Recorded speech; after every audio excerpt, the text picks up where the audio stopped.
ರಿಷಭಣ್ಣ actually ಒಂದಿನ ಊರಿಗೆ ಬರ್ತಾರೆ. ಸೊ ಒಂಚೂರು ಕೂದಲು ಇರ್ತದೆ ನನಗೆ.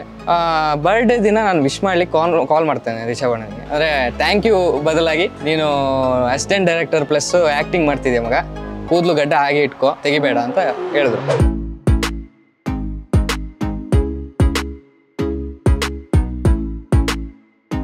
ಆ್ಯಕ್ಚುಲಿ ನಾನು ಸ್ಪೆಷಲಾಗಿ ಹೇಳ್ಬೇಕು, ಆ ಕೋಣಗಳಿದೆಯಲ್ಲ ಎಷ್ಟು ಪ್ರೀತಿ ಅಂದರೆ ಅದಕ್ಕೆ. ನಮಗೆ ನಾವು ಒಂದು 3-4 ಜನ ಇದ್ದೆವು. ಯಾರಾದ್ರೂ ಎಂಥರು ಮಾಡ್ಲಿಕ್ಕೆ ಬರ್ತಾರೆ ಅಂತ ಹೇಳಿದ್ರೆ ಒಂಥರ ಸೌಂಡ್ ಮಾಡುತ್ತೆ. ಅಲ್ಲಿ ಗೊತ್ತಾಗಿರೋದು ಆ್ಯಕ್ಚುಲಿ ಕೋಣ ಏನಂತ. ಆ್ಯಂಡ್ ಈವನ್ ಆ ಏರಿಯಾನು ಅಷ್ಟೇ ಇತ್ತು. ಆ ಹಳ್ಳಿ ಹೇಗಿತ್ತು ಅಂದರೆ ಸೂಪರ್ ಆಗಿತ್ತು. ಅದು ಒಂದು ವ್ಯೂವೇ ಬೇರೆ. ಒಂದು ಭಯ ಇತ್ತು, ಒಂದು ಸಾಮಾನು ಮುಟ್ಟಬೇಕಾದ್ರೂ ಭಯ, ತೆಗಿಬೋದಾ ಬೇಡವಾ, ತಪ್ಪಿಯೆಲ್ಲ ಚಪ್ಪಲಿ ಹಾಕ ಅಯ್ಯೋ ಅಂತ ಹೇಳ್ಕೊಂಡು ಓಡ್ಕೊಂಡ್ಬಂದು ಕೈಯೆಲ್ಲ ಮುಗ್ದು ಆ ಥರ ಹೋಗ್ತಿದ್ದೆ.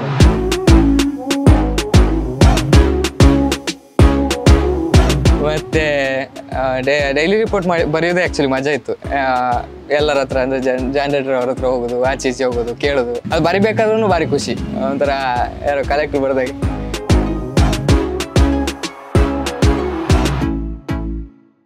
ಸೀರಿಯಸ್ಲಿ ಹೇಳ್ತೇನೆ, ಡೈರೆಕ್ಷನ್ ಹೇಳುವಂಥದ್ದಲ್ಲ, ದ್ಯಾಟ್ ಈಸ್ ಗ್ರೇಟ್. ಆ್ಯಕ್ಟಿಂಗ್ ಆದರೂ ಅಂದರೆ ಈಸಿ ಅಂತಲ್ಲ, ಆ್ಯಕ್ಟಿಂಗ್ ಇದೆ, ಬಟ್ ಡೈರೆಕ್ಷನ್ ಇದೆ ಅಲ್ಲ, ಡೈರೆಕ್ಷನ್ ಡಿಪಾರ್ಟ್ಮೆಂಟು ಅದು ಕಷ್ಟ ಇದೆ. ಎಲ್ಲ ಅನುಭವ ಆಯ್ತು ನಿಮಗೆ? ಅನುಭವ ಆಯಿತು. ಹಾಯ್ ಎಲ್ಲ ನಮಸ್ಕಾರ, ನಾನು ರಂಜನ್, ಸರ್ಕಾರಿ ಹಿರಿಯ ಪ್ರಾಥಮಿಕ ಶಾಲೆ ಕಾಸರಗೋಡು, ಇದರ ದಡ್ಡ ಪ್ರವೀಣ. ಸೊ ಈಗ ನಮ್ಮ ಕಾಂತಾರ ಅಂತ ಒಂದು ಸಿನಿಮಾ ಬರ್ತಾಯಿದೆ ಸೆಪ್ಟೆಂಬರ್ 30ನೇ ತಾರೀಕಿಗೆ. ಅದರ ಬಗ್ಗೆ ಮಾತಾಡಲಿಕ್ಕೆ ಬಂದಿದ್ದೇನೆ ಈಗ. ಸೊ ಕಾಂತಾರ ಸಿನಿಮಾದಲ್ಲಿ ರಂಜನ್ ಅವರು ಏನು ಮಾಡ್ತಾ ಇದ್ದಾರೆ? ಕಲಾವಿದರಾಗಿ ಆ್ಯಕ್ಟ್ ಮಾಡಿದಾರಾ ಅಥವಾ ಬೇರೆ ಏನಾದರೂ ಮಾಡಿದಾರಾ? ಇದರಲ್ಲಿ ಅಸಿಸ್ಟೆಂಟ್ ಡೈರೆಕ್ಟರ್ ಪ್ಲಸ್ ಒಂದು ಕ್ಯಾರೆಕ್ಟರ್ ಮಾಡಿದ್ದೇನೆ ನಾನು. ಅದು ಹೇಗಾಯ್ತು ಅಂದರೆ, ರಿಷಭಣ್ಣ ಆ್ಯಕ್ಚುಲಿ ಒಂದಿನ ಊರಿಗೆ ಬರ್ತಾರೆ. ಊರಿಗೆ ಬಂದು ದೇವಸ್ಥಾನ ದರ್ಶನ ಕೇಳಿ ಬಂದಿರ್ತಾರೆ, ಅಲ್ಲಿ ಮೀಟ್ ಆಗ್ತಾನೆ. ಸೊ ಒಂಚೂರು ಕೂದಲು ಇರ್ತದೆ ನನಗೆ. ಆ ಕೂದಲು ಲೈಕ್ ನೋಡಿ, ಕೂದಲೆಲ್ಲ ಹಾಗೆ ಇಟ್ಕೋ ಮಗ ಅಂತೆಲ್ಲ ಹೇಳ್ಕೊಂಡು ಜಸ್ಟ್ ಹೋಗ್ತಾರೆ ಅವರು, ಎಂಥ ಜಾಸ್ತಿ ಮಾತಾಡೋಲ್ಲ ಅದ್ರ ಬಗ್ಗೆ. ಬರ್ಡೇ ದಿನ ನಾನು ವಿಶ್ ಮಾಡ್ಲಿಕ್ಕೆ ಕಾಲ್ ಮಾಡ್ತೇನೆ ರಿಷಭಣ್ಣನಿಗೆ. ಹ್ಯಾಪಿ ಬರ್ಡೇ ರಿಷಭಣ್ಣ ಅಂತ ಹೇಳಿದ್ದು. ಅಲ್ಲಿಂದ ಒಂದು ಅಂದರೆ ಥ್ಯಾಂಕ್ ಯು ಬದಲಾಗಿ ನೀನು ಅಸಿಸ್ಟೆಂಟ್ ಡೈರೆಕ್ಟರ್ ಪ್ಲಸ್ ಆ್ಯಕ್ಟಿಂಗ್ ಮಾಡ್ತಿದ್ದೆ ಮಗ, ಕೂದಲು ಗಡ್ಡ ಹಾಗೆ ಇಟ್ಕೋ, ತೆಗಿಬೇಡ ಅಂತ ಹೇಳಿದ್ರು. ಸೊ ಆ್ಯಕ್ಚುಲಿ ಬರ್ಡೇ ಸರ್ಪ್ರೈಸ್ ನಂಗೆ ಕೊಟ್ಟರು ಅವರು, ಅವ್ರ ಬರ್ಡೇ ಸರ್ಪ್ರೈಸಾಗಿ. ಸೊ ಒಂಥರ ಎಕ್ಸೈಟ್ಮೆಂಟು, ಖುಷಿ. ಅಂದರೆ ಸೆಕೆಂಡ್ ಸಿನಿಮಾನು ಈ ಸರ್ಕಾರಿಯಾಗಿ 4 ಇಯರ್ಸ್ ಏನೂ ಇರಲಿಲ್ಲ. ಸೊ ಸೆಕೆಂಡ್ ಸಿನಿಮಾನು ಅಣ್ಣನಿಂದಾನೆ ಅಂತ ಖುಷಿ ಆಯಿತು. ಸೊ ಅಸಿಸ್ಟೆಂಟಾಗಿ ಬರಬೇಕು ಅಂತ ಹೇಳಿದ್ರು, ಆಮೇಲೆ ಕಲಾವಿದನಾಗಿ ನೀವು ಬೇಕು ಅಂತ ಹೇಳಿದರು. ಸೊ ಯಾವ ಥರ ಇತ್ತು ನಿಮ್ಮ ತಯಾರಿ? ಈಗ ಅದಕ್ಕೆ ನಿಮ್ಮ ಆ್ಯಕ್ಟಿಂಗೋಸ್ಕರ ಏನಾದರೂ ನಿಮ್ಮಲ್ಲಿ ಬದಲಾವಣೆ ಎಷ್ಟು ದಿನ ಮಾಡ್ಕೊಂಡ್ರಿ, ಹೇಗೆ ಏನು ಅಂತ? ಬದಲಾವಣೆ ಅಂತ ಹೇಳಿದರೆ, ಕೂದಲು ಇಟ್ಟಿದ್ದೆ ನಾನು, ಆಲ್ರೆಡಿ ಕೂದಲಿತ್ತು ಸ್ವಲ್ಪ, ಅದೊಂಚೂರು ಇನ್ನೂ ದೊಡ್ಡದಾಯಿತು ಆ ಟೈಮಿಗೆ, ಶೂಟ್ ಟೈಮಿಗೆ ಆಗಬೇಕಾದ್ರೆ. ಇನ್ನೊಂದೆಂತ ಅಂತ ಹೇಳಿದರೆ, ತುಂಬ ರಿಹರ್ಸಲ್ಸ್ ಮಾಡ್ತಾಯಿದ್ರು, ವರ್ಕ್ಶಾಪ್ಸ್ ಎಲ್ಲ ಇತ್ತು ನಮಗೆ ನಾರ್ಮಲಿ ಎಲ್ಲ ಕಡೆ ಇರುವ ಥರ. ಬಟ್ ಇಲ್ಲಿ ಹೇಗೈತೆ ಅಂದರೆ, ಫಸ್ಟ್ ಡೇ ಹೋದಾಗ ಕುಂದಾಪುರ ಹೋದಾಗ ಲೈಕ್ ನನಗಿಲ್ಲಿ ಆ್ಯಕ್ಚುಲಿ ಹೋಗ್ಲಿಕ್ಕೆ ಆಗ್ತಿರ್ಲಿಲ್ಲ. ನಾನು ಇರೋದು ಕಾಸರಗೋಡಲ್ಲ, ಸ್ವಲ್ಪ ಗಡ್ಡಿದು ಪ್ರಾಬ್ಲಮ್ ಇತ್ತು ಲಾಕ್ಡೌನ್ ಟೈಮಲ್ಲಿ. ಸೊ ಹಿಂದಿಂದ ಹಾರಿ ಹೀಗೆಲ್ಲ ಮಾಡ್ಕೊಂಡು ಹೇಗೆಲ್ಲ ಹೋದೆ ನಾನು ಕುಂದಾಪುರಕ್ಕೆ. ಅಲ್ಲಿ ಹೋದಾಗ ಫಸ್ಟಿಗೆ ಸನಿಲ್ ಗುರುವಣ್ಣ, ಆನಂತರ ಅನಿರುದ್ಧಣ್ಣ, ಶ್ಯಾಮಣ್ಣ, ಪ್ರಕಾಶ್ ಅಣ್ಣ, ಇವರು ಸ್ಕ್ರಿಪ್ಟ್ ರೈಟರ್ಸು. ಸೊ ಇವರೆಲ್ಲ ಕೂತ್ಕೊಂಡು ಡಿಸ್ಕಷನ್ ಮಾಡ್ತಾಯಿದ್ರು. ನಾನು ಹೋದೆ ಅಲ್ಲಿಗೆ, ಎಲ್ಲರ ಜೊತೆ ಮಾತಾಡಿಕೊಂಡು. ಅವ್ರು ಕೇಳಿದ್ರು ನಂತರ, ಅಂದರೆ ಇಂಥ ಒಂದು ಕ್ಯಾರೆಕ್ಟರ್ ಮಾಡ್ತಿದ್ದೆ ನೀನು, ಸೊ ಈ ಥರ ಇರುತ್ತೆ ಹೀಗೆ ನಾರ್ಮಲ್ ಹೇಳ್ಕೊಟ್ರು. ಆನಂತರ ಒಂದು ಅಲ್ಲಿಂದ ಬಂದೆ, ಒಂದು ಸ್ವಲ್ಪ ದಿನ ಆದ ನಂತರ ಹೋದೆ ನಾನು ರಿಟರ್ನ್. ಹೋಗಿ ಪ್ರಾಕ್ಟೀಸ್ ಸ್ಟಾರ್ಟ್ ಆಯಿತು. ಅಂದರೆ 4 ಡೇಸ್ ನಮಗೆ ರೀಡಿಂಗ್ ಇತ್ತು ಸ್ಕ್ರಿಪ್ಟೆಲ್ಲ. ಒಂದು 4-5 ದಿನ ಹಾಗೆ ರೀಡಿಂಗ್ ಇತ್ತು. ಸ್ವಲ್ಪ ದಿನ ಅವರ ಮುಂದೆ ಪರ್ಫಾರ್ಮ್ ಮಾಡಲಿಕ್ಕಿತ್ತು, ಗುರುವಣ್ಣ ಅವರು ಇರುವಾಗಲೇ ಪರ್ಫಾರ್ಮ್ ಮಾಡ್ತಾಯಿದ್ದೆವು. ಆನಂತರ ಇಡೀ ಎಲ್ಲ ಟೀಮ್ ಅವರು ಬಂದು, ಈವನ್ ರಿಷಭಣ್ಣ ಕೂಡ ನಮ್ಮ ಡೈಲಾಗ್ಸ್, ಅಂದರೆ ನಮ್ಮ ಯಾವ ಡೈಲಾಗ್ಸ್ ಇದೆ ಅದೆಲ್ಲ ಇಟ್ಕೊಂಡು ಎಲ್ಲರೂ ಕೂತ್ಕೊಂಡು ಒಂದು ರಿಹರ್ಸಲ್, ಅವ್ರವ್ರ ಡೈಲಾಗ್ ಅವ್ರವ್ರು ಹೇಳೋ ಥರ. ಇದೆಲ್ಲ ಮಾಡಿದಾಗ ನಮ್ಗೆ ತುಂಬ ಎಂಜಾಯ್ಮೆಂಟ್. ಅದರಲ್ಲೂ ಸ್ವಲ್ಪ ಮಜಾ, ಕಾಮಿಡಿ, ಅಲ್ಲಿ ಡೈಲಾಗ್ ಹೇಳಿಕ್ಕೆ ಬರದೆ ಸೈಕಲ್ ಹೊಡೆದು ಆ ಥರ ಎಲ್ಲ ಇತ್ತು ರಿಹರ್ಸಲಲ್ಲಿ. ಈಗ ವರ್ಕ್ಶಾಪಲ್ಲಿ ನೀವು ಮೇಕಪ್ ಹಾಕಿರೋದಿಲ್ಲ, ಅಲ್ಲಿ ನಮಗೆ ತುಂಬ ಹತ್ತಿರದವರೇ ಇರ್ತಾರೆ, ಆಗ ಒಂದು ಕಂಫರ್ಟ್ ಫೀಲ್ ಇರುತ್ತೆ. First day of shoot makeup ಹಾಕಿ ಹೋದಾಗ ದೊಡ್ಡ ಕಲಾವಿದರಿದ್ದರು, ಆ ಒಂದು ಅನುಭವ ಹೇಳಿ. ನಾರ್ಮಲ್ ನನಗೆ ಇಷ್ಟ ಇದ್ದಿದ್ದೇನೆಂದರೆ ರಿಷಭಣ್ಣ ಜೊತೆ ಒಂದು ಸ್ಕ್ರೀನ್ ಶೇರ್ ಮಾಡಬೇಕಂತ ಭಾರಿ ಇಷ್ಟ ಇತ್ತು. ರಿಷಭಣ್ಣ ಜೊತೆ ಒಂದು ಆ್ಯಕ್ಟ್ ಮಾಡ್ಬೇಕು ನನಗೆ ಅಂತೇಳಿ ಸರ್ಕಾರಿ ಆದಮೇಲೆ. ಸೊ ಆ ಒಂದು ಭಾಗ್ಯ ಅಣ್ಣನೇ ಕೊಟ್ಟರು ನನಗೆ. ಅವ್ರ ಜೊತೆನೇ ಇರೋದು, ಆಗೀಗೆ ಓಡಾಡೋದು, ಇಂಥದ್ದೊಂದು ಕ್ಯಾರೆಕ್ಟರ್ ನಂದು.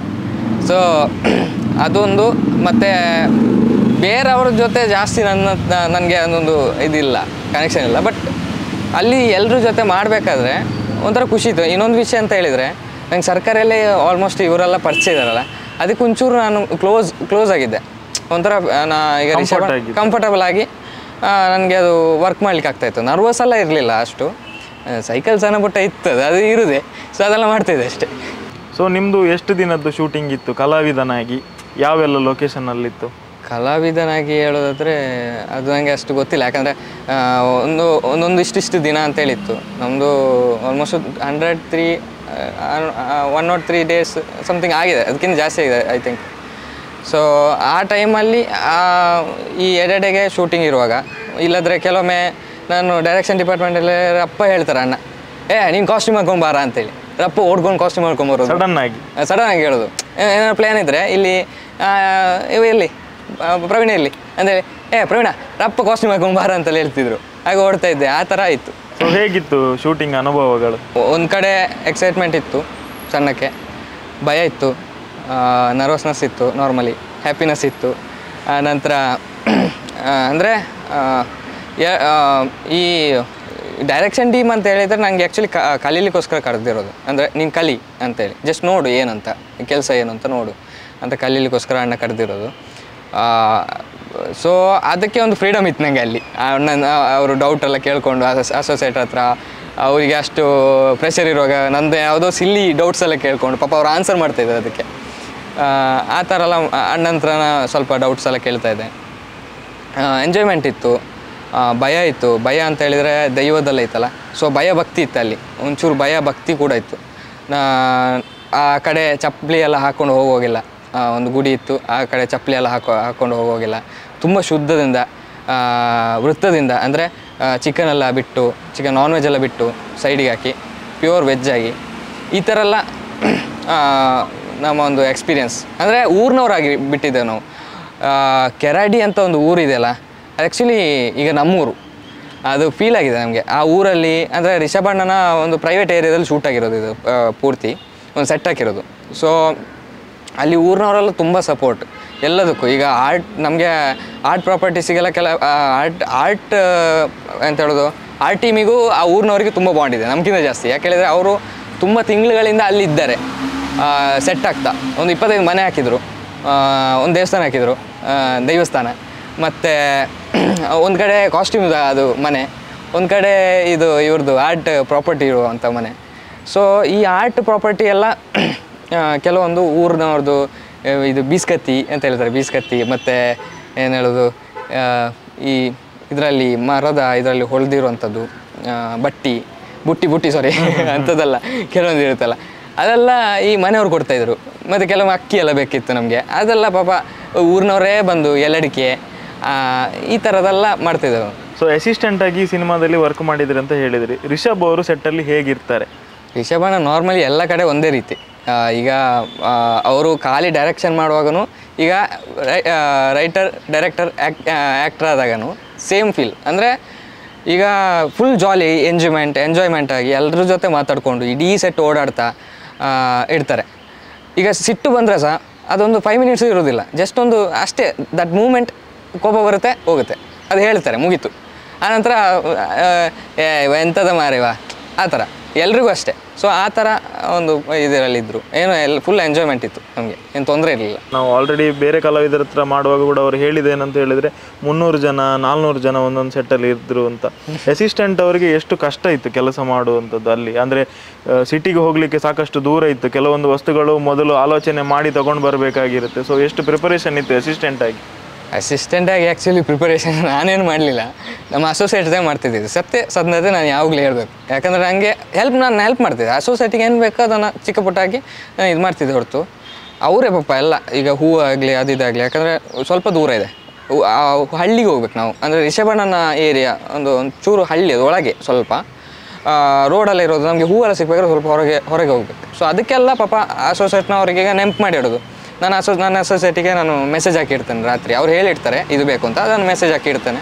ಬೆಳಗ್ಗೆ ಹೋಗ್ಬೇಕಾದ್ರೆ ನಾವು ತಗೊಂಡು ಹೋಗೋದು ಅದನ್ನು. ಹೀಗೆ ಮಾಡ್ತಿದ್ದೆವು. ಸೆಟ್ಟಲ್ಲಿ ಅದೇ ಜೂನಿಯರ್ಸ್ ಎಲ್ಲ ತುಂಬ ಜನ ಬರ್ತಿದ್ರು. ಅದು ಕೌಂಟು ನನಗೆ ಗೊತ್ತಿಲ್ಲ ಆ್ಯಕ್ಚುಲಿ, ಪ್ರಾಪರ್ ಕೌಂಟ್. ತುಂಬ ಜನ ಬರ್ತಿದ್ರು, ತುಂಬ ಜನ ಇರ್ತಿದ್ರು. ಅಲ್ಲೆಲ್ಲ ಸ್ವಲ್ಪ ಕಿಡ್ಸಾಡ್ಕೊಂಡೆಲ್ಲ ಇದ್ದೆವು ನಾವು. ಆನಂತರ ಅವ್ರ ಜೊತೆ ಪಾಪ ನಮಗೂ ಬೇಜಾರಾಗ್ತಿತ್ತು ಕೆಲವೊಮ್ಮೆ. ಅಂದರೆ ಈ ಥರ ಬಿಸಿಲು, ನಾವು ಇರ್ತಿದ್ದೆವು ಅಲ್ಲಿ, ಬಿಸಿಲು ಧೂಳು ಎಲ್ಲ ಇತ್ತು, ಎಲ್ರಿಗೂ ಇತ್ತು. ಓಕೆ. ಆ್ಯಂಡ್ ಈವನ್ ಅಣ್ಣ ಪಾಪ ವರ್ಕೌಟ್ ಮಾಡಿ ಬೆಳಗ್ಗೆ ಪಾಪ ಎದ್ದು ಒಂದು 3 ಗಂಟೆ 4 ಗಂಟೆಗೆ ಎದ್ದು ಅವ್ರು ವರ್ಕೌಟ್ ಮಾಡ್ತಾಯಿದ್ರು. ನಾವಲ್ಲಿ ನಿದ್ದೆ ಮಾಡಿರ್ತೇವೆ. ಅವ್ರು ಪಾಪ ಸಿನಿಮಾಕ್ಕೋಸ್ಕರ ವರ್ಕೌಟ್ ಮಾಡಿ ಬಂದು ನಾವು ಎದ್ದು ಸ್ನಾನ ಮಾಡ್ಬೇಕಾದ್ರೆ ಅವ್ರು ಹೋಗಿ ಸ್ನಾನ ಮಾಡಿ ಸೆಟ್ಟಿಗೆ 5 ಗಂಟೆ ಪ್ರಾಪರಾಗಿ ಇಡ್ತಿದ್ರು. ಒಂದು 5-5:15 ಆಗೋಗಿ ಅಲ್ಲಿ ಇಡ್ತಿದ್ರು. ಸೊ ಆ ಟೈಮಲ್ಲಿ ಸಹ ನನಗೆ ಆ್ಯಕ್ಚುಲಿ ಹುಷಾರಿಲ್ದೆಲ್ಲಾಗಿ ಆಗಿತ್ತು, ಜ್ವರ ಎಲ್ಲ ಬಂದಿತ್ತು ಆಗಾಗ. ಅಂದರೆ ಈ ಧೂಳು ಇದೆಲ್ಲಾಗಿ. ಅಂದರೆ ನಾರ್ಮಲಿ ಹೇಳಿದ್ರೆ ನಮ್ಗಿಂತ ಜಾಸ್ತಿ ಅಣ್ಣ ಆ್ಯಕ್ಚುಲಿ ತುಂಬ ಇದು ಮಾಡಿದ್ದಾರೆ. ಮತ್ತು ನಾನು ಅಸೋಸಿಯೇಟ್ಸ್ ನಾನೇನು ಇದು ಮಾಡಲಿಲ್ಲ. ಅಸೋಸಿಯೇಟ್ಸ್ ತುಂಬ ಕಷ್ಟಪಟ್ಟಿದ್ದಾರೆ ಅದಕ್ಕೆ, ಈ ಸಾಮಗ್ರಿಗಳನ್ನು ತರಲಿಕ್ಕೋಸ್ಕರ. ಸೊ ಕಂಬಳದ ಶೂಟಿಂಗ್ ಮೆಮೊರಿ ಏನಾದರೂ ಹೇಳ್ಬೋದಾ, ಹೇಗಿತ್ತು ಆ ಸೆಟ್ಟಲ್ಲಿ ಅಂತ? ಈಗ ಒಂದು ಜಾತ್ರೆ ಬಂದಿತ್ತು ನಮ್ಮ ಊರಲ್ಲಿ ಅಂತೇಳಿ, ಕಂಪ್ಲೀಟ್ ಒಂದು ಜಾತ್ರೆನ ಸೆಟ್ನವ್ರು ಪ್ರಿಪೇರ್ ಮಾಡಿ. ಕಂಬಳ ಸಹ ಅಷ್ಟೇ, ರಿಷಭಣ್ಣನ ಆ್ಯಕ್ಚುಲಿ ಫ್ಯಾಮಿಲಿ ಅವ್ರದ್ದೊಂದು ಏರಿಯಾ ಅದು, ಕಂಬಳ ಗದ್ದೆ. ಸೊ ಅಲ್ಲೇ ಶೂಟ್ ಆಗಿರೋದು. ಆ ಕಂಬಳ ಗದ್ದೆಯಲ್ಲಿ ಕಂಬಳ ಓಡಬೇಕಾದ್ರೂ ಒಂಥರ ಕಿಡ್ಚಾಡಿ, ನಾವು ಆ್ಯಕ್ಚುಲಿ ಆ್ಯಕ್ಷನ್ ಮಾಡ್ಬೇಕಾದ್ರೂ ಅದು ರಿಯಲಾಗಿ ಬರ್ತಿತ್ತು, ರಿಯಾಲಿಟಿಗೆ ಅಂದರೆ ನಾವು ಕಿಡ್ಸ್ತಾ ಇದ್ದೆವು. ಸೊ ಆ ಥರ ಎಲ್ಲ ಇತ್ತು. ಮತ್ತು ಜಾತ್ರೆಯಲ್ಲಿ ಮತ್ತು ಬೇರೊಂದು ಜಾತ್ರೆ ಬಂದಿತ್ತು ನಮ್ಮಲ್ಲಿ, ಶೂಟಿಂಗ್ ಜಾತ್ರೆ ಅಲ್ಲದೆ ಹೊರಗಿನ ಜಾತ್ರೆ ಬರ್ತಿತ್ತು, ಐಸ್ ಕ್ರೀಮ್ ಅಂಗಡಿ. ಮತ್ತು ಅಲ್ಲಿ ಆ್ಯಕ್ಚುಲಿ ಕಂಬಳ ಬೇರೆ ನಡೀತಿತ್ತು, ಅದಕ್ಕೋಸ್ಕರ ಜಿಲೇಬಿ ಇದೆಲ್ಲ ಬಂದಿತ್ತು. ಇದೆಲ್ಲ ಎಡೆಗೆ ಹೋಗಿ ಕಣ್ಣು ತಪ್ಪಿಸಿ ತಿನ್ನೋದು ಇದೆಲ್ಲ ಇತ್ತು. ಸೊ ಅಂಥದ್ದೆಲ್ಲ ಜಾಲಿ ಮಾಡ್ತಾಯಿದ್ದೆವು. ಸೊ ರಿಷಬ್ ಅವರ ಪೋಷನ್ ಶೂಟ್ ಆಗುವಾಗ ಎಷ್ಟು ಚಾಲೆಂಜಿಂಗ್ ಆಗಿತ್ತು, ಏನಾದರೂ ನೆನಪಿದೆಯಾ? ಅಂದರೆ ಅವರೇನು ಕಂಬಳ ಓಡಿಸು ಒಂದು ಗೊತ್ತಿರೋದಿಲ್ಲ, ಬಟ್ ಅದಕ್ಕೋಸ್ಕರ ಯಾವ ಥರ ತಯಾರಿ ಆಗ್ತದೆ? ತುಂಬ ಪ್ರಾಕ್ಟೀಸ್ ಮಾಡ್ತಾಯಿದ್ರು. ನಾನು ಆ್ಯಕ್ಚುಲಿ ಹೋಗಲಿಲ್ಲ ಸೀರಿಯಸ್ಲಿ ಪ್ರಾಕ್ಟೀಸ್ ಮಾಡುವಲ್ಲಿ. ತುಂಬ ಪ್ರಾಕ್ಟೀಸ್ ಮಾಡ್ತಾಯಿದ್ರು ಅಣ್ಣ. ಆ್ಯಕ್ಚುಲಿ 2-3 ಸತಿ ಬಿದ್ದಿದ್ದಾರಂತೆ, ಹಾಗೆ ಕೇಳಿದ್ದೇನೆ. ಸೊ ಅವರು ಆ್ಯಕ್ಚುಲಿ ಕಂಬಳದಲ್ಲಿ ಓಡಿಸುವಾಗ ತುಂಬ ಎನರ್ಜೆಟಿಕ್ ಆಗಿ, ಅದೆಷ್ಟೇ ಶಾರ್ಟ್ಸ್ ಆಗಲಿ ಅದು ಎನರ್ಜೆಟಿಕ್ ಆಗಿ ಮಾಡ್ತಾಯಿದ್ರು ಕಂಬಳನ. ಈವನ್ ಒಂದು ಒಳ್ಳೆ ಪ್ರೊಫೆಷ್ನಲ್ ಕಂಬಳ ರೈಡರ್ ಆ ಥರ ಖುಷಿ ಆಗ್ತಿತ್ತು ಒಂದು ನೋಡಲಿಕ್ಕೆ, ಅಣ್ಣ ಓಡಿಸ್ತಿದ್ದಾರೆ ಅಂತ ಕಿಡ್ಸಾಡಿ ಅದೆಲ್ಲ. ಇನ್ನೊಂದು ಅಂತ ಹೇಳಿದರೆ ಅಲ್ಲಿಂದ ನಮಗೂ ಒಂದು ಆ ಕೋಣಗಳಿದೆಯಲ್ಲ, ನನಗೆ ಅದೇ ಹೇಳಲಿಕ್ಕೆ, ಅದು ಆ್ಯಕ್ಚುಲಿ ನಾನು ಸ್ಪೆಷಲಾಗಿ ಹೇಳಬೇಕು. ಆ ಕೋಣಗಳಿದೆಯಲ್ಲ ಎಷ್ಟು ಪ್ರೀತಿ ಅಂದರೆ ಅದಕ್ಕೆ. ನಾವು ಒಂದು 3-4 ಜನ ಇದ್ದೆವು. ನಮಗೆಲ್ಲ ಈಗ ಪ್ರಕಾಶ್ ಅಣ್ಣನಿಗೆ, ಗುರು ಅಣ್ಣನಿಗೆ, ನನಗೆ, ರಿಷಬ್ ಅಣ್ಣನಿಗೆಲ್ಲ ಯಾರಾದ್ರೂ ಎಂಥರು ಮಾಡಲಿಕ್ಕೆ ಬರ್ತಾರೆ ಅಂತೇಳಿದರೆ ಒಂಥರ ಸೌಂಡ್ ಮಾಡುತ್ತೆ. ನಮ್ಮ ಹತ್ರ ಭಾರಿ ಖುಷಿಯಲ್ಲಿ ಇರುತ್ತೆ, ಯಾಕಂದರೆ ನಾವು ಹತ್ರನೇ ಇರ್ತೇವಲ್ಲ ಅದ್ರ ಜೊತೆನೇ. ಅಲ್ಲಿ ಗೊತ್ತಾಗಿರೋದು ಆ್ಯಕ್ಚುಲಿ ಕೋಣ ಏನಂತ. ನಾವು ಆ್ಯಕ್ಚುಲಿ ನೋಡಿದಾಗ ತುಂಬ ದೊಡ್ಡ ಭೀಂಕರ ಅಂತ ಹೇಳೋದು, ಒಂಥರ ಮಾನ್ಸ್ಟರ್ ಥರ ಇರುತ್ತೆ. ಸೀರಿಯಸ್ಲಿ ಅದು ಬೇಬಿ, ಅದು ತುಂಬ ಪಾಪ. ನಂಗೆ ಭಾರಿ ಇಷ್ಟ, ಈಗ ಕೋಣ ಅಂದರೆ ಭಾರಿ ಇಷ್ಟ ನನಗೆ. ಸೊ ಬೇರೆ ಕಲಾವಿದರ ಜೊತೆ ಅನುಭವ, ತುಂಬ ದೊಡ್ಡ ಕಲಾವಿದರು ಕೂಡ ಇದ್ದಾರೆ, ಕಿಶೋರ್ ಆಗಿರ್ಬೋದು, ಅಚ್ಯುತ್ ಅವರಾಗಿರ್ಬೋದು, ಅವರ ಜೊತೆ ಕೆಲಸ ಮಾಡಿದ ಅನುಭವ? ಕಿಶೋರ್ ಸರ್ ಆ್ಯಕ್ಚುಲಿ ನಾನು ಅಂದ್ಕೊಂಡಾಗ ಅಲ್ಲ, ಸೀರಿಯಸ್ಲಿ ಕ್ರೇಜಿ ಜಾಲಿ ಪರ್ಸನ್. ತುಂಬ ತಮಾಷೆ ಮಾತಾಡ್ತಾ, ಎಂಜಾಯ್ ಮಾಡ್ತಾ, ಎಲ್ಲರ ಜೊತೆ ನಾವೊಂದು ಟೀಮ್ ಆಗಿ ಮಾತಾಡ್ತಾ, ಕತೆ ಆ್ಯಕ್ಟಿಂಗ್ ಇರಬೇಕಾದ್ರೆ ತುಂಬ ಕತೆ ಮಾತಾಡ್ತಾ ಎಲ್ಲ ಇದ್ದರು ಅವರು. ಆನಂತರ ಅಚ್ಚು ಸರ್ ಹೇಳೋದಾದ್ರೂ ಅಷ್ಟೇ, ಈಗ ನಮಗೆ ಆ್ಯಕ್ಚುಲಿ ನಂಗೆ ಕರೀಲಿಕ್ಕಿತ್ತು ಅವ್ರಿಗೆ, ಶಾರ್ಟ್ ರೆಡಿ ಆದಾಗ ಅವ್ರನ್ನ ಕರಿಬೇಕಂತ ಹೇಳಿದರೆ ನಂಗೆ ಭಯ ಆಗ್ತಿತ್ತು. First of all first day second day ಅಲ್ಲ, ಅವ್ರು ಬರೆದಾಗ ಹೇಗೆ ಕರೆಯೋದಪ್ಪ, ಅಯ್ಯೋ ಕರೆಯೋದು ಬೇಡ ಅಂತೆಲ್ಲ ಆಗ್ತಿತ್ತು. ಆನಂತರ ಒಂದು 2 ಸರ್ತಿ ಕರೆದ ನಂತರ ಗೊತ್ತಾಯ್ತು. ಅವ್ರ ಪಾಪ ಬಂದು ತಮಾಷೆ ಮಾತಾಡ್ತಾ, ಕೂದಲು ಹಿಡಿತಾ, ಜುಟ್ಟು ಹಿಡಿತಾ, ಎಳಿತಾ, ಆ ಥರ ಎಲ್ಲ ನಾರ್ಮಲಿ ಹೋಗ್ತಾಯಿತ್ತು ಡೇಸ್. ತುಂಬ ಎಂಜಾಯ್, ಸೀರಿಯಸ್ ಆದರೆ ಆಲ್ ಸೆಟ್ ಎಂಜಾಯ್ ಮಾಡಿದ್ದೇವೆ ನಾವು ಎಲ್ಲರೂ. ಅದರಲ್ಲಿ ಕಷ್ಟನೂ ಇತ್ತು, ಸುಖನೂ ಇತ್ತು, ದುಃಖನೂ ಇತ್ತು, ಸಂತೋಷನೂ ಇತ್ತು. ಪ್ರತಿ ಒಂದು ಲೈಫ್ ಹೇಗೆ, ಆ ಲೈಫ್ ನಮಗೆ ಅದು ಕೊಟ್ಟಿದೆ. ಕಾಂತಾರ ಇಸ್ ಎ ಲೈಫ್ ಅಂತೇಳಿ ಒಂದೊಂದು ಬೇರೆ ಲೈಫ್ ಅದು ನಮಗೆ. ಏನಾದರೂ ಒಂದು ವಿಶೇಷ ಅನುಭವ ಹೇಳ್ಬೋದು? ಇಷ್ಟು ದಿನ ಶೂಟಿಂಗಲ್ಲಿದ್ದಿರಿ, ಕಲಾವಿದನಾಗೂ ಕೂಡ ಕೆಲಸ ಮಾಡಿದ್ದೀರಿ, ಅಸಿಸ್ಟೆಂಟಾಗಿ ಕೂಡ ಕೆಲಸ ಮಾಡಿದ್ದೀರಾ, ಏನಾದರೂ ಮರೀಲಿಕ್ಕೆ ಆಗದಿರುವಂಥ ಒಂದು ಮೆಮೊರಿ ಕಾಂತಾರ ಸೆಟ್ಟಲ್ಲಿ ಆದಂಥದ್ದು? ಅದು ಆ್ಯಕ್ಚುಲಿ ನಮ್ಮ ವಿಲೇಜ್, ಆ ಒಂದು ಸೆಟ್ ಇದೆಯಲ್ಲ, ಅದೇ ಮರೀಲಿಕ್ಕಾಗೋದು. ಆ್ಯಕ್ಚುಲಿ ಅದರಲ್ಲಿ ಎಷ್ಟು ಓಡಾಡಿದ್ದೇವೆ ಅಂದರೆ, ಇದು ನನ್ನ ಮನೆ, ಇದು ಅವನ ಮನೆ ಅಂತೇಳಿ ನಾವೇ ಫಿಕ್ಸ್ ಹಾಕ್ಕೊಂಡು ಆ ಮನೆಗಳು ಅದೆಲ್ಲ ಹೋದಾಗ ತುಂಬ ಬೇಜಾರಾಗಿದೆ. ಅಂದರೆ ತೆಗೆದ್ರು ಅಂತೇಳಿ ಗೊತ್ತಾದಾಗ, ಆರ್ಟ್ ಡಿಪಾರ್ಟ್ಮೆಂಟ್ ಅವರು ತೆಗೆದ್ರು ಅಂತ ಗೊತ್ತಾದಾಗ ತುಂಬ ಅಂದರೆ ಬೇಜಾರಾಯಿತು. ಎಲ್ಲ ಹೋಯ್ತಲ್ಲ ಮಾರೆ ಅಂತ, ನಮ್ಮ ಊರು ಹೋಯ್ತಲ್ಲ ಅಂತ.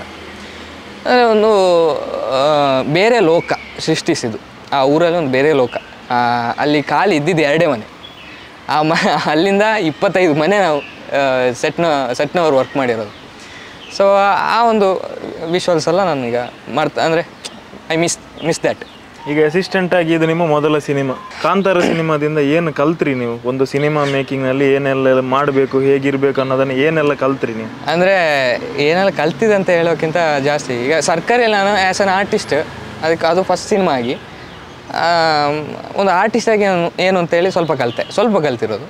ಇದರಲ್ಲಿ ಒಂಚೂರು ಬೇರೆ ಕಲಿತೆ. ಅಂದರೆ ಬ್ಯಾಕ್ಗ್ರೌಂಡ್ ಏನಿರುತ್ತೆ, ಬಿಹೈಂಡ್ ದ ಕ್ಯಾಮರಾ ಏನೆಲ್ಲ ನಡೀತದೆ, ಏನೆಲ್ಲ ಇದೆ, ಹೇಗೆಲ್ಲ ಇದೆ ಅಂತೇಳಿ ಕಲಿತೆ.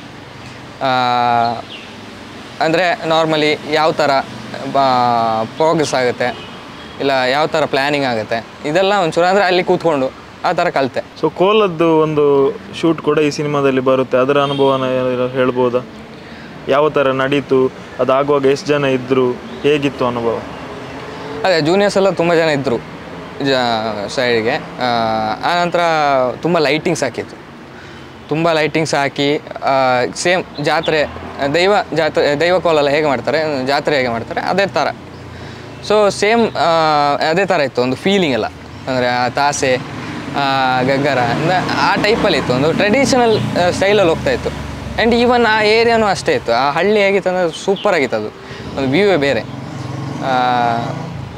ಸೊ ಒಂದು ಭಯ ಇತ್ತು ನೋಡಬೇಕಾದ್ರೆ, ಒಂದು ಸಾಮಾನು ಮುಟ್ಟಬೇಕಾದ್ರೂ ಭಯ, ತೆಗಿಬೋದಾ ಬೇಡವಾ ಈ ಥರ ಇತ್ತು ಒಂದು. ಅಂದರೆ ಏನು ಮುಟ್ಟಬೇಕಾದ್ರೂ ಭಯ ಇತ್ತು. ತಪ್ಪಿಯೆಲ್ಲ ಚಪ್ಪಲಿ ಹಾಕ ಅಯ್ಯೋ ಅಂತ ಹೇಳ್ಕೊಂಡು ಓಡ್ಕೊಂಬಂದು ಕೈಯೆಲ್ಲ ಮುಗ್ದು ಆ ಥರ ಹೋಗ್ತಿದ್ದೆ ನಾವು. ಅಂದರೆ ಅದೊಂದು ಶುದ್ಧವಾದ ಏರಿಯಾ, ಅಂದರೆ ಗುಡ್ ವೈಬ್ ಅಂತ ಹೇಳೋದು, ಗುಡ್ ವೈಬ್ ಅಂತ ಹೇಳ್ತಾರಲ್ಲ ಅದೇ ಥರ ಆಗಿದೆ. ಒಂಥರ ದೇವಸ್ಥಾನ ಥರನೇ ಆಗಿದೆ, ಅದು ಫೀಲ್ ಆಗಿದೆ. ಸೆಟ್ ಅಂತ ಫೀಲ್ ಆಗಲಿಲ್ಲ ಅಲ್ಲಿ ಯಾವತ್ತು ಕೋಲಲ್ಲಿ ಆಗಬೇಕಾದ್ರೆ. ಇನ್ನೊಂದು ಖುಷಿ ಅಂತ ಹೇಳಿದರೆ ಅದೇ ಆ ದೈವ ಹಾಕಿದಾಗ ಜೊತೆಗಿರುವ ಒಂದು ಇದೆಯಲ್ಲ, ಅದೊಂದು ಬೇರೆ ಫೀಲ್, ಒಂದು ಹೆಮ್ಮೆ ಅಂದರೆ ಒಳಗಿಂದ ಒಳಗೆ ಒಂದು ಹೆಮ್ಮೆ ತರುವಂಥದ್ದು. ಸೊ ಅಸಿಸ್ಟೆಂಟ್ ಆಗಿ ಏನಾದರೂ ಒಂದು ವಿಶೇಷ ಅನುಭವಗಳು ನೆನಪಿದೆಯಾ? ಅಂದರೆ ಸೆಟ್ಟಲ್ಲಿ ನೀವು ಕಲ್ತ್ರಿ ಅಂತ ಹೇಳಿದ್ರಿ, ಅದರಲ್ಲೂ ಕೂಡ ತುಂಬ ಕಲೀಲಿಕ್ಕೆ ಇರುತ್ತೆ. ಬಹುಶಃ ನೀವು ಒಂದು 1% ಕಲ್ತಿರ್ಬೋದು, ಇನ್ನೊಂದು 90% ಇರುತ್ತೆ. ಅದೇ ಅಂದರೆ ಕಲ್ತಿದೆ ಅಂದರೆ ಲೈಕ್ ಹೆಚ್ಚಲ್ಲ, ನೋಡಿ ನಾನು ಏನೇನು ನೋಡಿದೆ ಅಂತ. ಓಕೆ, ಲೈಕ್ ಒಂದು ಐಟಮ್ ಕೂಡ ಅಂದರೆ ಈಗ ನಾವು ಬೇರೆ ಯಾವುದೇ ಪ್ಲಾಸ್ಟಿಕ್ ಆಗಿರ್ಬೋದು, ಇದಾಗಲಿ ಯಾವುದೂ ಇರಬಾರ್ದು. ಗಾಡಿ ಯಾವುದೋ ಮೂಲೆಯಲ್ಲಿ, ಅಂದರೆ ಅದು ತುಂಬ ದೊಡ್ಡ ಏರಿಯಾ ಆದ ಕಾರಣ ಯಾವುದೋ ಕಡೆ ಒಂದು ಗಾಡಿ ಕಾಣೋದಾದರೆ ಓಡ್ಕೊಂಡು ಅವ್ನು ಡ್ರೈವರನ್ನು ಹುಡ್ಕೊಂಡು ಅಯ್ಯೋ ಎಲ್ಲಿದ್ದಾರೆ ಡ್ರೈವರ್ ಅಂತಾರೆ ಕಡ್ದು. ಸೊ ಆ ಥರ ಎಲ್ಲ ಓಡಾಡಿ ನಾವು ಇದು ಮಾಡಿದ್ದೇವೆ. ಅಂದರೆ ಗಾಡಿಯನ್ನು ಇದು ಮಾಡೋದು. ಆನಂತರ ಏನಾದ್ರು ಇದ್ದರೆ ಅದು ಆರ್ಟ್ ಡಿಪಾರ್ಟ್ಮೆಂಟ್ ಪಾಪ ತುಂಬ ಇದು ಮಾಡಿದ್ದಾರೆ, ಅದೆಲ್ಲ ಕ್ಲೀನ್ ಮಾಡಿಕೊಂಡು ಎಲ್ಲ ಸೆಟ್ ಮಾಡಿ. ಎಷ್ಟೋ ಸಾರಿ ಅಂದರೆ ಗಾಡಿ ಜಾಮ್ ಆಗಿ, ರೋಡ್ ಜಾಮ್ ಆಗಿ ಈ ಥರ ಎಲ್ಲ ಕೆಲವೊಂದು, ಅಂದರೆ ಮಳೆ ಬಂದು ಕೆಸರಲ್ಲಾಗಿರ್ತದಲ್ಲ ಆ ಥರ ಎಲ್ಲ ಒಂದು ಇದಾಗಿದೆ. ಅಂದರೆ ಸೆಟ್ ಒಮ್ಮೆ ಆ್ಯಕ್ಚುಲಿ ಸೆಟ್ಟನ್ನು ನಾವು ಚೇಂಜ್ ಮಾಡಿದ್ರು ಅವ್ರು ಪಾಪ, ಎಲ್ಲ ಮಾಡಿಟ್ಟು ಫುಲ್ ಕೆಸರಾಗಿ ನಡಿಲಿಕ್ಕಾಗಲ್ಲ. ಒಂದು ಇಷ್ಟು ಎತ್ತರ ಮಣ್ಣು ತುಂಬಿಸಿ, ಅಂದರೆ ಫುಲ್ ಮಣ್ಣು ತುಂಬಿಸಿಯಲ್ಲಿ ನಾನು ಎತ್ತರ ಮಾಡಿರೋದು. ಅಂದರೆ ಕೆಸರು ಗದ್ದೆ, ಆ್ಯಕ್ಚುಲಿ ಕೆಸರು ಗದ್ದೆ ಅದು, ಅದನ್ನು ಫುಲ್ ಫಿಲ್ ಮಾಡಿ ಇದು ಮಾಡಿದ್ದು. ಆ್ಯಕ್ಚುಲಿ ಆ ಟೈಮಲ್ಲೂ ಮಳೆ ಬಂದಾಗ ಗಾಡಿಗಳು ಜಾಮ್ ಆಗಿ, ಟ್ರ್ಯಾಕ್ಟ್ರಿಗಳೆಲ್ಲ ಜಾಮ್ ಆಗಿ, ಸೊ ಆ ಟೈಪಲ್ಲೆಲ್ಲ ಸ್ವಲ್ಪ ಓಡಾಡಿ ಆಚೀಚೆ ಓಡಾಡಿದೆಲ್ಲ ನೆನಪಿದೆ ನನಗೆ. ಸೊ ಅಸಿಸ್ಟೆಂಟ್ ಆಗಿ ನಿಮಗೆ ಶೂಟಿಂಗ್ ಸೆಟ್ಟಲ್ಲಿ ಏನು ಜವಾಬ್ದಾರಿ ಕೊಟ್ಟಿದ್ರು ನಿಜವಾಗಿ? ನನಗೆ ಆ್ಯಕ್ಚುಲಿ ಅದೇ ಒಂದು ಬ್ಯಾಕ್ಗ್ರೌಂಡ್ ನೋಡಲಿಕ್ಕೆ, ಮತ್ತು ಡೈಲಿ ರಿಪೋರ್ಟ್ ಬರೀಲಿಕ್ಕಿತ್ತು. ಮತ್ತು ಡೈಲಿ ರಿಪೋರ್ಟ್ ಬರೆಯೋದೇ ಆ್ಯಕ್ಚುಲಿ ಮಜಾ ಇತ್ತು. ಎಲ್ಲರ ಹತ್ರ ಅಂದರೆ ಜಾನ್ರೇಟರ್ ಅವ್ರ ಹತ್ರ ಹೋಗೋದು, ಆಚೀಚೆ ಹೋಗೋದು, ಕೇಳೋದು, ಲೆಕ್ಕ ಬರೆಯೋದು, ಇದೆಲ್ಲ ಸ್ವಲ್ಪ ಎಂಜಾಯ್ಮೆಂಟ್ ಇತ್ತು. ಆ್ಯಕ್ಚುಲಿ ಎಂಜಾಯ್ ಮಾಡಿ ಬರಿತಾಯಿದ್ದೆ ನಾನು. ನಂಗೆ ಭಾರಿ ಖುಷಿ ಆಗ್ತಿತ್ತು. ಓಕೆ, ಅದು ಬರಿಬೇಕಾದ್ರೂ ಭಾರಿ ಖುಷಿ, ಒಂಥರ ಯಾರೋ ಕಲೆಕ್ಟ್ರ್ ಬರೆದಾಗೆ ಒಂದು ಬರೀಲಿಕ್ಕೆ ಉಂಟಲ್ಲ ಅಂತ ಆ ಟೈಪ್ ಆಗ್ತಾಯಿತ್ತು. ಮತ್ತು ಇದರದ್ದು ಡೈರೆಕ್ಷನ್ ಬಗ್ಗೆ ಹೇಳಿದ್ರೆ ನನಗೆ ಚಿರು ಅಣ್ಣ, ರಾಕಿ ಅಣ್ಣ, ಪ್ರತೀಕ್ ಅಣ್ಣ, ಶ್ರೇಯಕ್ಕ, ಅಶ್ವಥ್ ಅಂತ, ಬಂಗಾರಪ್ಪ, ಮತ್ತು ಮಲ್ಲಿಕಾರ್ಜುನ ಅಣ್ಣ, ಮತ್ತು ಶರತ್ ಅಣ್ಣ, ಇವರೆಲ್ಲ ಇದ್ದರು. ಸೊ ಇವರೆಲ್ಲ ತುಂಬ ಹೆಲ್ಪ್ ಮಾಡಿದ್ದಾರೆ ನನಗೆ, ಒಂದೊಂದು ಪ್ಲ್ಯಾನ್ ಕೊಟ್ಟಿದ್ದಾರೆ. ಅಂದರೆ ಈ ಥರ ಮಾಡು ಮಗ, ಆದಿತ್ಯ ಆಗಿರ್ಬೋದು, ಎಲ್ಲ ಪ್ಲ್ಯಾನ್ ಕೊಟ್ಟಿದ್ದಾರೆ. ಅಂದರೆ ಈ ಥರ ಮಾಡು ಮಗ, ಈ ಥರ ಮಾಡು, ಈ ಥರ ಇರಬೇಡ, ಈ ಥರ ಆಗು, ಅಂದರೆ ಒಂದೊಂದು ಹೇಳ್ತಾಯಿದ್ರು. ರಾಕಿಯಣ್ಣ ನನ್ನ ಅಸೋಸಿಯೇಟ್ ಆಗಿದ್ದರು. ಸೊ ಅದೇ ಮತ್ತು ಕಾಸ್ಟ್ಯೂಮಲ್ಲಿ ಇದ್ದದ್ದು ನಾನು ಇನ್ಚಾರ್ಜ್, ನಾನು ಮತ್ತು ರಾಕಿಯಣ್ಣ ಇನ್ಚಾರ್ಜ್ ಆಗಿರೋದು ಕಾಸ್ಟ್ಯೂಮ್ ಡಿಪಾರ್ಟ್ಮೆಂಟ್. ಸೊ ಕಾಸ್ಟ್ಯೂಮ್ದು ಸ್ವಲ್ಪ ನೋಡಲಿಕ್ಕಿತ್ತು. ಅಂದರೆ ರಾಕಿಯಣ್ಣ ನೈಟ್ ಟೈಮಲ್ಲಿ ನನಗೆಲ್ಲ ಫೋಟೋಸ್ ಕಳಿಸ್ತಾಯಿದ್ರು, ಇದು ಮಗ ಕಾಸ್ಟ್ಯೂಮ್ ನಾಳೆಗೆ ಅಂತ. ಅದನ್ನು ನೆಕ್ಸ್ಟ್ ಡೇ ಹೋಗಿ ಅವರಿಗೆ ಕಾಣಿಸಿ ತೆಗ್ಸಿ ಬರ್ತಾಯಿದ್ದೆ. ಸೊ ಅದು ಈಸಿ ಆಗ್ತಾಯಿತ್ತು ನಮಗೆ. ಆಮೇಲೆ ಅದು ಅಂಡರ್ಸ್ಟ್ಯಾಂಡಿಂಗ್ ಆಯಿತು ನಮ್ಮೊಳಗೇನೆ, ಅಸೋಸಿಯೇಟ್ ಮತ್ತು ಅಸಿಸ್ಟೆಂಟ್ ಒಳಗೇನೆ. ಸೊ ಅದು ಭಾರಿ ಗಮ್ಮತ್ತಲ್ಲಿ ಹೋಯ್ತು. ಈಗ ನೀವು ಇದ್ದ ಹೋಟೆಲಿಂದ ಶೂಟಿಂಗ್ ಲೊಕೇಶನಿಗೆ ಹೋಗುವಂಥದ್ದು ಯಾವುದಾದ್ರೂ ಒಂದು ಜಾಲಿ ಮೂಮೆಂಟ್ ಇತ್ತ ಗಾಡಿಗಳಲ್ಲಿ? ಗಾಡಿಗಳಲ್ಲಿ ಈಗ ಟಿ ಇದ್ದಿದ್ದು ನಮಗೆ ಡೈರೆಕ್ಷನ್ ಡಿಪಾರ್ಟ್ಮೆಂಟ್. ಹೋಗ್ಬೇಕಾದ್ರೆ ನಾನು ಆ್ಯಕ್ಚುಲಿ ನಿದ್ದೆ ಆಯಿತಾ. ನಾನು ಆ್ಯಕ್ಚುಲಿ ತುಂಬ ನಿದ್ದೆ ಮಾಡೋದು ಆಯಿತಾ. ಎಲ್ಲರೂ ಕತೆ ಮಾತಾಡ್ಕೊಂಡು ಇರ್ತಾರೆ. ನಮ್ಮಲ್ಲಿ ಒಂದು ಸ್ಟಾಪ್ ಇದೆ, ಹೋಗ್ಬೇಕಾದ್ರೂ ಬರ್ಬೇಕಾದ್ರೂ ಒಂದು ಸ್ಟಾಪ್ ಇದೆ. ಹೆಮ್ಮಾಡಿಯಿಂದ ಒನ್ಸೆ ಅಂತ, ಒಂದ್ಸಲಿ ಸ್ಟಾಪ್ ಮಾಡಿ ಜ್ಯೂಸು ಪಪ್ಸು ಇದೆಲ್ಲ ತಿನ್ನುವಂಥದ್ದಿದೆ. ಇದೆಲ್ಲ ತಿಂದು ನಾವು ಸೆಟ್ಟಿಗೆ ಹೋಗೋದು, ಓಕೆನಾ. ಸೊ ಅದೆಲ್ಲ ಜಾಲಿ ಇತ್ತು. ತಿನ್ನೋದು, ತರೋದು, ಒಂದಿಷ್ಟು ಲೇಸ್ ಪ್ಯಾಕೆಟ್ ಇಟ್ಕೊಳ್ಳೋದು, ಹಾಜ್ಮೂಲ. ಅಂದರೆ ಈಗ ಶೂಟ್ ಇರ್ತದೆ, ನೈಟ್ ಶೂಟ್ ಇರ್ತದೆ, ಆ ಟೈಮಲ್ಲೆಲ್ಲ ನಮಗೆ ಚಾಕ್ಲೇಟ್ಸ್ ಎಲ್ಲ, ಕ್ಯಾಂಡಿ ಅದೆಲ್ಲ ಇರ್ತದಲ್ಲ, ಅದೆಲ್ಲ ತಿಂದು ಜಾಲಿ ಮಾಡಿಕೊಂಡು ಶೂಟ್ ಮಾಡೋದು. ಸೊ ಆ ಥರ ಒಂದು ಇದಿತ್ತು. ಮತ್ತು ಇನ್ನೊಂದು ಅಂತ ಹೇಳಿದರೆ, ಬರಬೇಕಾದ್ರೆ ನಮ್ಮ ಶಾಮಣ್ಣ ಇದು ಅಸೋಸಿಯೇಟ್ ಕೇಳೋದುಂಟು ಯಾವಾಗಲೂ, ಅವಿಸ್ತು ಶೂಟ್ ಅಂತೆಲ್ಲ ಕೇಳಿ ಎಲ್ಲರ ಒಬ್ಬೊಬ್ಬರ ಅಭಿಪ್ರಾಯ. ಅಲ್ಲಿ ಬೇರೆ ಜಗಳ ಆಗೋದು ಅವರವರು, ಅಂದರೆ ತಮಾಷೆಗೆ ಜಗಳ ಆಗ್ತಾಯಿತ್ತು. ಇದು ಈಗ ನಾನಾಗಿರ್ಬೋದು, ನಂಗೆ ಈಗ ಬಚ್ಚಿ ಕೂತ್ಕೊಂಡಿದ್ದೆ ಅಂದರೆ ಯಾರಾದ್ರು ಎಂತಾರೆ ಕೀಟ್ಲೆ ಮಾಡೋದು, ಅಲ್ಲಿ ನಾನೇನಾದ್ರು ಬೈಯೋದು, ಅವ್ರು ಕೀಟ್ಲೆ ಮಾಡೋದು, ಇನ್ನು ನಾನು ಕೀಟ್ಲೆ ಮಾಡೋದು, ಅವ್ರು ಬೈಯೋದು ನನಗೆ. ಸೊ ಈ ಥರ ಜಾಲಿ ಇತ್ತು. ಅಂದರೆ ಹೇಗಿತ್ತಂದರೆ ನಮ್ಮ ಟೀಮು ಒಂದು ಫ್ಯಾಮಿಲಿ, ಅಣ್ಣ ತಮ್ಮ ಆ ಥರ. ಏನು ಅಸಿಸ್ಟೆಂಟು ಅಸೋಸಿಯೇಟು ಆ ಥರ ಇರಲಿಲ್ಲ, ಇಲ್ಲ ಅಣ್ಣ ತಮ್ಮ ಅಂದರೆ ಜಾಲಿ ಫ್ರೆಂಡ್ಲಿ. ನನ್ನ ಅಸೋಸಿಯೇಟ್ ಸಹ ಹಾಗೆ ಇದ್ದಿದ್ದು. ಮತ್ತು ಕ್ಯಾಮರಾ ಡಿಪಾರ್ಟ್ಮೆಂಟು ಸಹ ಹಾಗೆ ತುಂಬ ಸಪೋರ್ಟ್ ಮಾಡಿದ್ದಾರೆ. ಅಂದರೆ ಲೈಕ್ ತುಂಬ ಹೇಳಿಕೊಟ್ರು ನನಗೆ ಸಹ ತುಂಬ ಸಪೋರ್ಟ್ ಮಾಡ್ತಾಯಿದ್ರು. ಇವರು ಮನ್ವಣ್ಣ ಆಗಿರ್ಬೋದು, ಮತ್ತು ವಿಶ್ವಾಸ ಅಣ್ಣ, ಅನಿಲ್ ಅಣ್ಣ, ಆಕಾಶ್ ಅಣ್ಣ, ಇನ್ನೂ ಇದ್ದಾರೆ ತುಂಬ ಜನ, ಆಯಿತಾ, ಮರ್ತೋಗಿದೆ ಹೆಸರೆಲ್ಲ. ಸೊ ಆ ಥರ ಇತ್ತು. ಮತ್ತು ನಮ್ಮ ಅಣ್ಣ ಆ್ಯಕ್ಚುಲಿ ಡೈರೆಕ್ಷನ್ ಬಗ್ಗೆ ಎಲ್ಲ ಒಂಚೂರು ಹೇಳಿದರು ಫಸ್ಟಿಗೆ ನಮಗೆ, ಅನಿರುದ್ಧ ಅಣ್ಣ. ಸೊ ಲೈಕ್ ಹೀಗಿರುತ್ತೆ ಮಗ, ಹೀಗಿರುತ್ತೆ, ಈ ಥರ ಪ್ಲ್ಯಾನ್ ಮಾಡಿ, ಈ ಥರ ಇದು ಮಾಡಿ ಅಂತೆಲ್ಲ. ಸೊ ಅದೆಲ್ಲ ಕೇಳ್ಕೊಳ್ತಾ ಇದ್ದೆ ನಾನು. ಸೆಟ್ಟಲ್ಲಿ ಹೇಗಿತ್ತು? ಕಾಲಡಿಯಲ್ಲಿ ಹಾವು ಎಲ್ಲ ಹೋಗೋದು ಅಂಥದ್ದು ಏನಾದರೂ ಆಗಿತ್ತಾ? ಒಂದು ಸರ್ತಿ ಆಗಿತ್ತು ಆ್ಯಕ್ಚುಲಿ. ಅದೇ ಹಾವು ಎಲ್ಲ ಕಡೆ ಇರೋದೇ ಅಲ್ವಾ. ಸೊ ಅಲ್ಲಿ ಹೇಗಿತ್ತಂದರೆ, ಒಂದಿನ ಹಾವು ಅಂತ ಗೊಬ್ಬೆಕ್ಕೆ ಕೇಳಿದಷ್ಟೇ. ಇಲ್ಲಿ ಸಪ್ತಮಿ ಅಕ್ಕ ಇದ್ದರು, ರಿಷಭಣ್ಣ ಚಾರಲ್ಲಿ ಕೂತ್ಕೊಂಡಿದ್ದೆ, ನಾನು ಹಿಂದೆ ನಿಂತ್ಕೊಂಡಿದ್ದೆ. ನಾನು ಆ್ಯಕ್ಚುಲಿ ಚಾರಿಗೆ ಹಾರ್ಕೊಂಡು ನಿಂತೆ, ರಿಷಭಣ್ಣ ಫುಲ್ ಕಾಲೆಲ್ಲ ಮೇಲೆ ಮಾಡ್ಕೊಂಡು ಈಗ ನಿಂತಿದ್ರು. ಪಾಪ ಸಪ್ತಮಿ ಅಕ್ಕ ಏನು ಮಾಡ್ಬೇಕಂತಲೇ ಗೊತ್ತಿಲ್ಲ, ಕಿರ್ಚಾಡ್ತಿದ್ದಾರೆ. ಸೊ ಅಂಥದ್ದೆಲ್ಲ ಸ್ವಲ್ಪ ಆಗಿತ್ತು, ಫನ್ನಿ ಮೂಮೆಂಟ್ ಅದಲ್ಲ. ಮತ್ತು ಅಲ್ಲಿ ಊರಿನವರೆಲ್ಲ ಹೇಳ್ತಿದ್ರು, ಆಚೆ ಕಡೆ ಫಾರೆಸ್ಟ್ ಆ್ಯಕ್ಚುಲಿ. ಸೊ ಹುಲಿ ಇದೆಲ್ಲ ಇದೆ ಅಂತ ನಾವು ನೋಡಲಿಲ್ಲ, ಆಚೆ ಕಡೆ ಇದೆ ಅಂತೆಲ್ಲ ಹೇಳ್ತಾಯಿದ್ರು, ಹುಲಿ ಚಿರತೆ ಎಲ್ಲ ಇದೆ ಅಂತೆಲ್ಲ. ನಮಗೆ ಭಯಪಡಿಸೋದಾಗಿರ್ಬೋದು ಗೊತ್ತಿಲ್ಲ, ಹೇಳ್ತಾಯಿದ್ರು. ನಾವು ಇಷ್ಟು ನೋಡಲಿಲ್ಲ, ಅಂಥದ್ದೆಲ್ಲ ಇದೆ ಹೀಗೆ ಅಂತ. ಆ್ಯಂಡ್ ನಾವು ನಿಂತ ಕಡೆ ಇದೆಲ್ಲ ಹೆಮ್ಮಾಡಿ ಅಂತ ಹೋಮ್ ಸ್ಟೇಯಲ್ಲಿ. ಆ್ಯಕ್ಚುಲಿ ನಮ್ಮೂರಲ್ಲೆಲ್ಲ ಬೆಳಗ್ಗೆ ಕೋಳಿ ಕೂಗಿ ನಾವು ಹೇಳೋದಲ್ಲ, ಅಲ್ಲಿ ನವಿಲು ಕೂಗಿ ನಾವು ಹೇಳೋದು.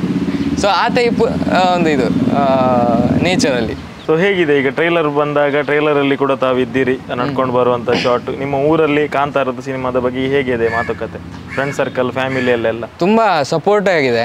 ಅಂದರೆ ಆ್ಯಕ್ಚುಲಿ ಎಲ್ಲರೂ ಕಾಯ್ತಾಯಿದ್ರು. ಅಂದರೆ ರಿಷಭಣ್ಣನ ಮೂವಿಗೆ ಕಾಸರಗೋಡಲ್ಲಿ ತುಂಬ ಕಾಯ್ತಾರೆ ಜನರು.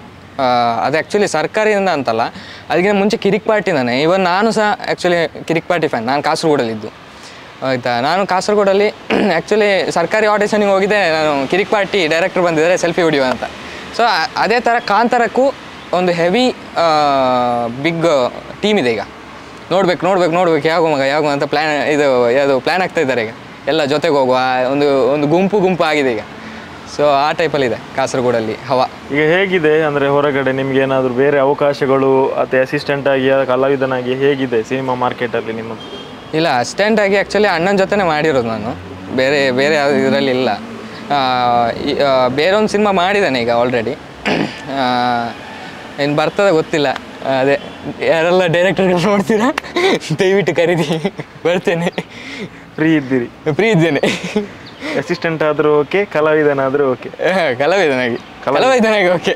ಯಾಕಂದರೆ ಕಾಂತಾರದಲ್ಲಿ ಗೊತ್ತಾಯ್ತು, ಸೀರಿಯಸ್ಲಿ ಹೇಳ್ತೇನೆ, ಡೈರೆಕ್ಷನ್ ಹೇಳುವಂಥದ್ದಲ್ಲ, ದ್ಯಾಟ್ ಈಸ್ ಗ್ರೇಟ್. ಅದಕ್ಕೆ ಅಂದರೆ ಆ್ಯಕ್ಟಿಂಗ್ ಆದರೂ ಆ್ಯಕ್ಟಿಂಗ್ ಆದರೂ ಅಂದರೆ ಈಸಿ ಅಂತಲ್ಲ, ಆ್ಯಕ್ಟಿಂಗ್ ಇದೆ, ಕೆಲಸನೇ ಅದು.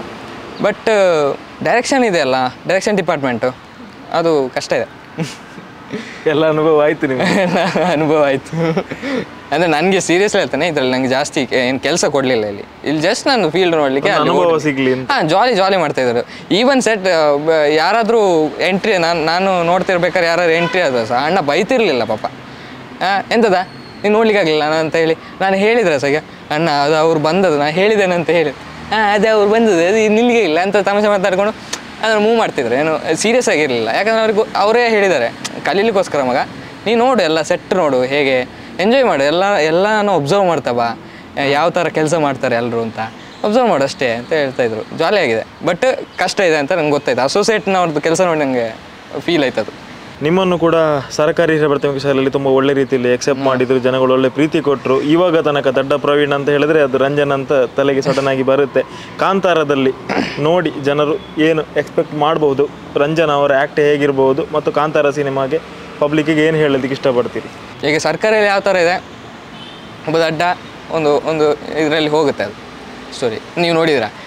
ಸೊ ಇದರಲ್ಲಿ ಬೇರೆ ಥರ ಇದೆ. ನೀವು ಕೂದಲೆಲ್ಲ ಬಿಟ್ಕೊಂಡು ಕಾಡು ಹಳ್ಳಿ ಆ ಥರ ಇರುವಂಥ ಒಂದು ಹುಡುಗ, ಅದು ಮಜಾ ಆಗಿ ತರ್ಲೆಗಿಲ್ಲೆಲ್ಲ ಮಾಡಿ, ಪ್ರವೀಣನಾಗಿ ಇನ್ನೋಸೆಂಟು ಅಲ್ಲ, ಸ್ವಲ್ಪ ತರ್ಲೆಗಿಲ್ಲೆಲ್ಲ ಮಾಡಿ ಆ ಥರ ಇರುವಂಥ ಒಂದು ವ್ಯಕ್ತಿತ್ವ. ಇನ್ನೋಸೆಂಟ್ ಅಂದರೆ ಸ್ವಲ್ಪ ಇರ್ಬೋದು ಅಷ್ಟೇ, ಆ ಥರ ಒಂದು ಕ್ಯಾರೆಕ್ಟ್ರು. ಆ್ಯಂಡ್ ಸಿನಿಮಾ ಬಗ್ಗೆ ಹೇಳೋದಾದರೆ ನೀವೆಲ್ಲರೂ ನೋಡಿದ್ದೀರಾ, ನಾನು ಹೇಳಬೇಕಂತಿಲ್ಲ, ಟ್ರೈಲರ್ ನೋಡಿದ್ದೀರಾ, ನಿಮ್ಗೆ ಗೊತ್ತು ಯಾವ ಥರ ಇದೆ ಅಂತ. ಒಂದು ಕಲ್ಚರ್, ಅದರ ಬಂಚಿದೆ ಅಲ್ಲಿ, ಒಂದು ಕರ್ನಾಟಕದ ಕಲ್ಚರ್ ಬಗ್ಗೆ ಎಲ್ಲ ಇದೆ. ಈವನ್ ದೈವಕೋಲ, ದೈವಾರಾಧನೆ, ಕಂಬಳ, ಕೋಳಿಕಟ್ಟ, ಬೇರೆ ಆಟಗಳು, ಈ ಜಾತ್ರೆಗಳೆಲ್ಲ ಏನೇನು ಆಟ ಆಡ್ತಿದ್ರು ಆ ಆಟಗಳು, ಬೇರೆ ಯಕ್ಷಗಾನ ರೀತಿಯಲ್ಲಿ ನೀವು ಸಾಂಗಲ್ಲಿ ನೋಡಿರ್ಬೋದು, ಸಿಂಗಾರ ಸಿರಿಯಲ್ಲಿ. ಸೊ ಆ ಟೈಪಲ್ಲಿ ಆ ಥರ ಒಂಥರ ಕಲ್ಚರಲ್ಲಿ ಹೋಗುವಂಥ ಒಂದು ಊರು. ಸೊ ಊರಿಗೆ ನೀವು ಎಂಟ್ರ್ ಆಗ್ತಿದ್ದೀರ ಅಷ್ಟೇ. ನೀವು ಥಿಯೇಟ್ರಿಗೆ ಹೋಗಿ ಕೂತ್ಕೊಂಡ್ರೆ ನೀವು ಊರಿಗೆ ಎಂಟಾದ್ರಿ, ನೀವು ಒಬ್ಬರು ವಿಲೇಜರಾಗಿ ಫೀಲ್ ಆಗುತ್ತೆ ಅಂತ ನಾನು ಅಂದ್ಕೊಳ್ತೇನೆ. Thank you so much.